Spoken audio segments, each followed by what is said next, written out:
हो चुका आगाज लड़का, युग बदलने की तैयारी, एग्जाम उसी का निकलेगा जिसकी पढ़ाई है जारी, जिसका संघर्ष है जारी। तो गुड मॉर्निंग, जय हिंद, सुप्रभात। अगर आप किसी ऐसे एग्जाम की प्रिपरेशन कर रहे हैं जिसमें करंट अफेयर पूछा जाता है या फिर स्ट्रेटेजी के पार्ट पूछे जाते हैं, तो ये वीडियो निश्चित तौर पे आपके लिए रामबाण साबित होने वाली है। तो बिना किसी समय को गवाए चलिए अपनी क्लास शुरू करते हैं। और अगर आप कुछ करना चाहते हैं, मतलब ये चीज आपको याद रहे और रिवीजन करने के लिए आपको वीडियो खोलने में टाइम ज्यादा लगता है, तो कुछ नहीं किया करिए, एक बार सारे क्वेश्चन को नोट कर लिया करिए, उनके आंसर को नोट कर लिया करिए, और जब अगले दिन पढ़ने जाइए तो एक बार पुराने क्वेश्चन को एक बार रिवाइज कर लिया करिए। ठीक है, चलिए शुरू करते हैं आज का पहला क्वेश्चन। तो हाल ही में अंतरराष्ट्रीय बुकर पुरस्कार किस फील्ड में दिए जाते हैं? तो साहित्य के फील्ड में दिए जाते हैं, साहित्य के फील्ड में दिए जाते हैं। इस बार का बुकर पुरस्कार जो है वो किस रचना के लिए मिला है? वो मिला है टाइम शेल्टर। इस बुक में लिखा हुआ है कि जो भी इसके पात्र है वो जो है काल्पनिक है, और जो भी काल्पनिक है वो सारे पात्र असली है। ठीक है, तो टाइम के बारे में लिखा हुआ है कि इनकी एक और मतलब है कि अतीत के राक्षस भी ये बुक लिखना चाहते हैं, और इन्होंने एक बुक बनाई है, मतलब बुक लिखी है जो कि क्लिनिक के बारे में। क्लिनिक में करीब कई मंजिले मकान है, हर मंजिल आपकी पुरानी यादों को बताते हैं, लगभग एक दशक की यादों को बताते हैं।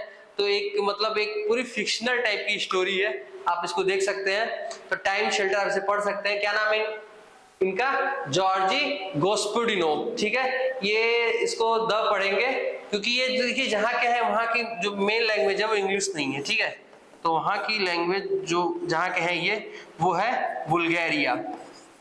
क्या है? बुल्गारिया। तो जॉर्जी गोस्पुडिनोव, और उसके साथ ये इनकी ट्रांसलेटर है जिनका नाम है एंजेला राडेला। ये कौन है? ट्रांसलेटर है। और जॉर्जी गोस्पुडिनोव क्या है? ये इस बुक के लेखक है। और इसके साथ साथ देखिए नीचे लिखा है इस्माइल कदारे। ये 2005 में पहला बुकर प्राइज पाए थे, 2005 में। क्या नाम है इनका? इस्माइल कदारे। गीतांजलि जी को क्या है, इससे जस्ट पहला 2022 वाला पुरस्कार मिला था गीतांजलि जी को। ठीक है, जो कि रेत की समाधि के लिए मिला था। किसके लिए? रेत की समाधि के लिए मिला था गीतांजलि जी को। ठीक है, इसमें 50,000 पाउंड रुपए मिलते हैं, 50,000 पाउंड रुपए मिलते हैं। और यूएस डॉलर से देखा जाए तो लगभग 62,000 यूएस डॉलर मिलते हैं। बाकी आप खुद कैलकुलेट कर सकते हैं। और ये अच्छा, ये पीठ पुरस्कार लिख दिया, मिस्टेक से लिख दिया। ठीक है, ये है ज्ञानपीठ पुरस्कार। ठीक है, तो ज्ञानपीठ पुरस्कार भी किस क्षेत्र में मिलते हैं? साहित्य के क्षेत्र में मिलते हैं। तो जो 2020 और 2021 में, इसके बाद अभी 58वां मिला नहीं है। तो जो 2021 और ये 20 में, तो जो 2020 में मिला था 56वां, ये मिला था असमिया लेखक को, यानी असम के लेखक को मिला था। क्या नाम था उनका? नीलमणि फूकन। अब आप सोच रहे होंगे कि आप ये इतना पुराना क्यों बता रहे हैं? तो इनका अभी इसी बार जनवरी में निधन हो गया है। तो ये क्वेश्चन आपके लिए कहीं ना कहीं इंपॉर्टेंट हो सकता है। लोग कहते हैं ना कि पुराना करंट अफेयर क्यों पूछ देता है? अब कुछ ऐसी चीज हो जो पुरानी भी हो लेकिन वो नए में घटित हो जाए, तो वो आज के कंटेक्स्ट में उसको देखा जाता है और वो आज के क्वेश्चन में बन जाता है। ठीक है, तो असम के हैं नीलमणि फूकन साहब, इनका निधन हो गया 2021 में।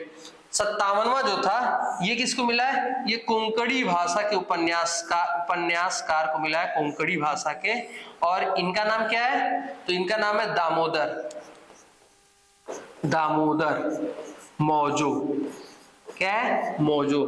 ये दामोदर जी मौज में रहते थे, इसलिए इनका नाम है दामोदर मौजो। ठीक है, ये दोनों आप याद रखिएगा।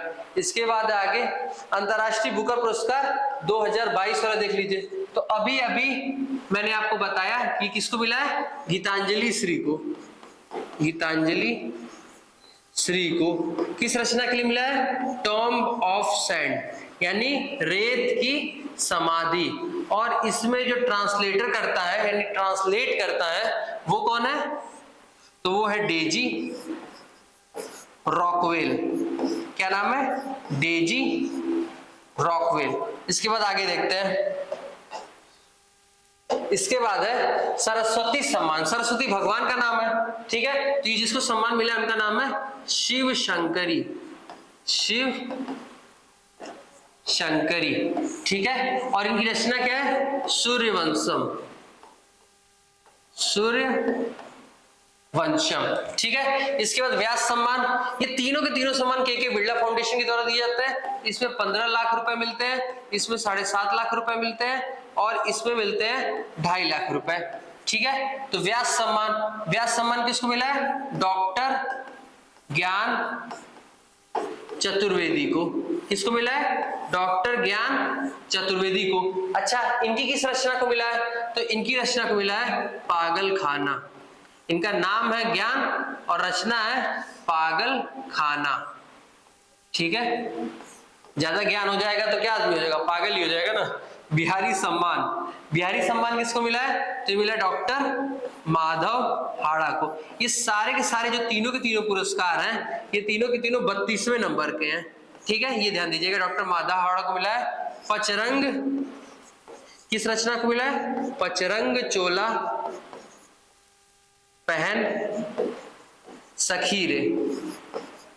किसके लिए मिला है? पचरंग चोला पहन सखी रे, ठीक है। आगे देखते हैं। हाल ही में बांग्लादेश ने किस देश के साथ संयुक्त नौसैनिक अभ्यास टाइगर शार्क 40, ठीक है। तो बांग्लादेश ने किया है किसके नाम से? टाइगर शार्क 40 नाम किया है। और किस देश के साथ किया है? तो ये क्या? यूएसए यानी संयुक्त राज्य अमेरिका के साथ किया है। कहां पे किया है? तो बांग्लादेश का जो चटगांव वाला एरिया है, चटगांव वाला एरिया वहीं किया है, ठीक है। अच्छा, इंडिया के साथ जो नेवल शिप पार्टिसिपेट करती है उसको क्या बोलते हैं? Indian naval ship. लेकिन जो बांग्लादेश से करेगी उसको क्या बोलेंगे? तो उसको हम बोलते हैं बांग्लादेश नेवल शिप, ठीक है। और इसका नाम क्या है? इसका नाम है निर्विक, ठीक है। तो बांग्लादेश की तरफ से ये पार्टिसिपेट की है, इसको आप ध्यान में रखिएगा।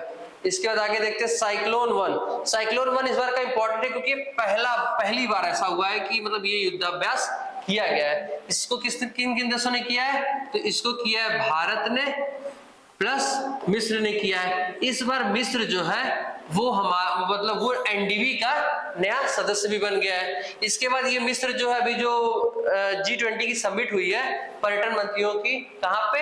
जम्मू कश्मीर में। वहां की बैठक में ये आए भी नहीं है, पता नहीं क्या दिक्कत है इनको। ओरिएंट 23, इसमें कौन कौन पार्टिसिपेट किया? एक तो फ्रांस ने ऑर्गेनाइज कराया है, प्लस इसमें नाटो के 31 मेंबर शामिल है, प्लस इंडियन एयरफोर्स शामिल है। और जो भारत की तरफ से जो पोत गया था उसका नाम क्या है? राफेल।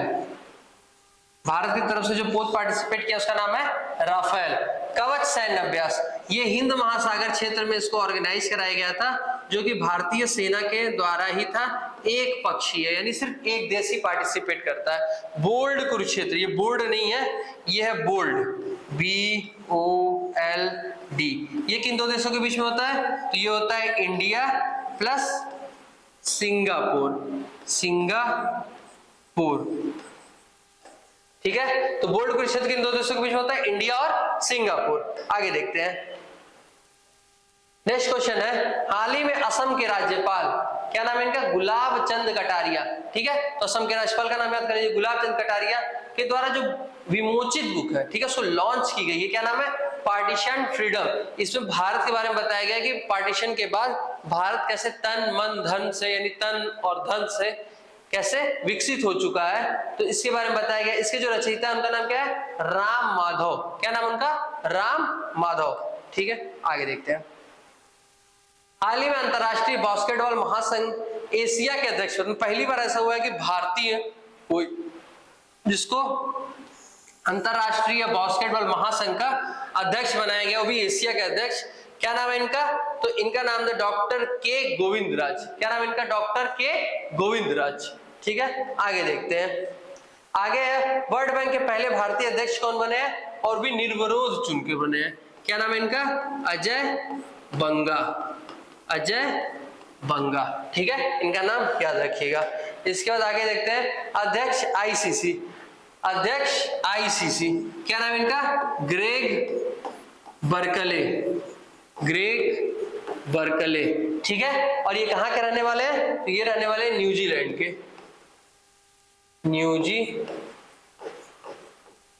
न्यूजीलैंड के रहने वाले हैं, ग्रेग बर्कले। आगे देखते हैं, अध्यक्ष अंतरराष्ट्रीय ओलंपिक समिति IOC, इंटरनेशनल ओलंपिक काउंसिल। तो इसके अध्यक्ष कौन है? Thomas walk. Thomas walk. अब थॉमस वॉक किस देश के हैं? तो ये है जर्मनी के। ठीक है, ये भी आप याद रखिएगा। इसके बाद है भारतीय ओलंपिक संघ। भारतीय ओलंपिक संघ का क्या है कि भारतीय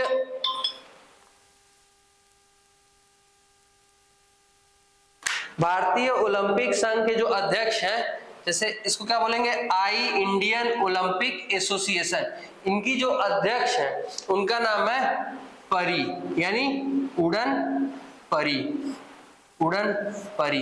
अच्छा, उड़न परी कहते किसको है? तो पीटी उषा। ये पहली महिला अध्यक्ष भी हैं और इस समय वर्तमान अध्यक्ष भी यही। अगर पहली महिला अध्यक्ष पूछ देगा तभी पीटी उषा, और वर्तमान अध्यक्ष पूछ देगा तभी पीटी उषा। ठीक है, और ऑप्शन में पीटी उषा की जगह परी उड़न परी बोल देगा तो भी कोई दिक्कत नहीं। ठीक है, तो देश का सबसे बड़ा हाई कोर्ट भवन कहाँ स्थित है? तो ये देश का जो सबसे बड़ा हाई कोर्ट बना है, ये इतना बड़ा है, ये भारत के सुप्रीम कोर्ट से 3 गुना बड़ा है। ठीक है, कहाँ बना है? झारखंड में। इसकी शुरुआत मतलब टारगेट था कि 2017 तक बन जाएगा, लेकिन बनाया कहाँ गया है? ये बनाया गया है झारखंड में। झारखंड के जो सीएम है हेमंत सोरेन, उन्हीं की वजह से बना, या उन्हीं का सबसे बड़ा योगदान रहा है। लेकिन जब उन्होंने इसका उद्घाटन किया तो उन्होंने राष्ट्रपति को भी बुलाया, और इसके साथ साथ कानून मंत्री को भी बुलाया। अब राष्ट्रपति जो द्रौपदी मुर्मू हैं, वो यहाँ पे पहली महिला राज्यपाल भी रह चुकी हैं। ठीक है, और वहीं अभी संसद का इनॉग्रेशन हो रहा है, और उनका जो इनॉग्रेशन का लेटर है उसमें कहीं राष्ट्रपति का कहीं नाम ही नहीं है, और ना ही कहीं उपराष्ट्रपति का नाम है, जो कि राज्यसभा का पदेन सभापति होता है, उनको भी नाम तक नहीं छापा गया, बाकी बुलाने की बात ही छोड़ दीजिए। ठीक है, तो कहाँ पे ये? झारखंड में। ठीक है, कहाँ पे है? झारखंड में। इस बात को याद रखिएगा। इसके बाद आगे देखते हैं, तो झारखंड के जो सीएम है इनका नाम क्या है? हेमंत सोरेन। क्या नाम है? हेमंत सोरेन। किस नंबर के हैं? तो 11वें नंबर के हैं हेमंत सोरेन। इसका झारखंड किस राज्य से काट के बनाया गया है? बिहार से। यहाँ के जो गवर्नर उनका नाम क्या है? सीपी राधाकृष्णन। सीपी राधाकृष्णन। ठीक है, इसके बाद इसकी स्थापना कब हुई थी? तो 15 नवंबर सन 2000 को इसकी स्थापना हुई थी। किस राज्य की? झारखंड की। ठीक है, आगे देखते हैं, तीसरे खेलो इंडिया यूनिवर्सिटी गेम 2022 का आयोजन कहाँ हुआ है? उससे पहले जान लीजिए कि पहले वाले का कहाँ हुआ था। तो पहला हुआ था उड़ीसा में। अच्छा, दूसरा कहाँ हुआ था? दूसरा हुआ था बेंगलोर में। अच्छा, तीसरा कहाँ होने वाला है? तो तीसरा होने वाला है उत्तर प्रदेश में। इस बार पहली बार ऐसा हुआ है कि वाटर गेम्स, यानी जो वाटर स्पोर्ट्स होते हैं उनको भी शामिल किया गया है। और जो वाटर स्पोर्ट्स होंगे वो कहाँ होंगे? वो होंगे उत्तर प्रदेश के गोरखपुर में। ठीक है, गोरखपुर में एक बहुत बड़ा ताल है, वहीं पे होंगे ये वाटर स्पोर्ट्स। बाकी गेम कहाँ होंगे? बाकी होंगे जो गेम स्टार्ट होंगे वो लखनऊ से स्टार्ट होंगे, जो कि उत्तर प्रदेश की राजधानी है, और यहाँ के सीएम आदित्यनाथ योगी। और उत्तर प्रदेश की गवर्नर कौन है? तो वो है आनंदीबेन पटेल। आगे देखते हैं, हाल ही में सोनी स्पोर्ट्स नेटवर्क ने किसे अपना ब्रांड एम्बेसडर या टेनिस एम्बेसडर किसे नियुक्त किया है? तो वो नियुक्त किया है सानिया मिर्जा को। किसे नियुक्त किया है? सानिया मिर्जा को। तो इसे याद करिएगा। ठीक है, आगे देखते हैं, गुच्ची की जो ब्रांड एम्बेसडर बनी है वो उनका नाम क्या है? आलिया भट्ट। आलिया भट्ट। अच्छा, जो पेप्सिको की ब्रांड एम्बेसडर है, पेप्सिको, वो कौन है? तो पेप्सिको की ब्रांड एम्बेसडर है रणवीर सिंह। रणवीर सिंह। ठीक है, आगे देखते हैं, इसके बाद है राष्ट्रीय खनिज विकास निगम की ब्रांड एम्बेसडर। तो ये कौन है? निखत जरीन। निखत जरीन, इन्हें भी आप याद रखिएगा। इसके बाद है नेत्रहीन T20 की ब्रांड एम्बेसडर ये मिस्टर लिखा हुआ है, ये एम्बेसडर है। तो नेत्रहीन T20 की ब्रांड एम्बेसडर कौन है? तो ये है युवराज सिंह, युवराज सिंह। ठीक है, तो इसे भी आप याद रख सकते हैं। इसके बाद आगे देखते हैं पूमा इंडिया की ब्रांड एम्बेसडर। तो पूमा इंडिया की ब्रांड एम्बेसडर है हरमनप्रीत कौर, हरमनप्रीत कौर। आगे देखते हैं चुनाव आयोग का नेशनल आइकॉन ये कौन है? तो ये है पंकज त्रिपाठी, पंकज त्रिपाठी, वही कालीन भैया मिर्जापुर में आप देखे ही होंगे। इसके बाद आगे देखते हैं, आज का रिवीजन कर लेते हैं। आज का पहला क्वेश्चन है हाल ही में अंतरराष्ट्रीय बुकर पुरस्कार 2023 किसे सम्मानित किया गया? तो जॉर्जी गोस्पोदिनो को। और इनकी बुक कौन सी है? Time shelter. बांग्लादेश ने किस देश के साथ संयुक्त नौसैनिक अभ्यास टाइगर साथ 40 किया? तो संयुक्त राज्य अमेरिका के साथ। असम के राज्यपाल गुलाब चंद कटारिया द्वारा विमोचित पुस्तक पार्टीशन फ्रीडम के लेखक कौन है? तो राम माधव। अंतरराष्ट्रीय बास्केटबॉल महासंघ एशिया के अध्यक्ष पद पर किसे चुना गया? तो डॉक्टर के गोविंद राज। देश का सबसे बड़ा हाईकोर्ट झारखंड में बना है। तीसरे खेलो इंडिया यूनिवर्सिटी गेम्स का उद्घाटन उत्तर प्रदेश में हुआ है। सोनी स्पोर्ट्स नेटवर्क में किसे टेनिस एम्बेसडर बनाया गया? सानिया मिर्जा को। कल का क्वेश्चन था कि हाल ही में एनआईए ने देश भर में आतंकवादियों, गैंगस्टरों और ड्रग तस्करों के नेटवर्क को लक्षित करने के लिए कौन सा अभियान चलाया है? तो इसका आंसर कमेंट बॉक्स में दीजिएगा। एक मिनट। और आज का जो सवाल है, हाल ही में किस खेल में सॉफ्ट सिग्नल देने की प्रथा को समाप्त कर दिया गया है? इसका आंसर भी आप कमेंट बॉक्स में दीजिएगा। दोनों के दोनों का आंसर दीजिएगा। किसी ने आंसर को मतलब उस क्वेश्चन के आंसर को कमेंट बॉक्स में नहीं डाला है, तो दोनों आंसर को आप कमेंट बॉक्स में जरूर दीजिएगा।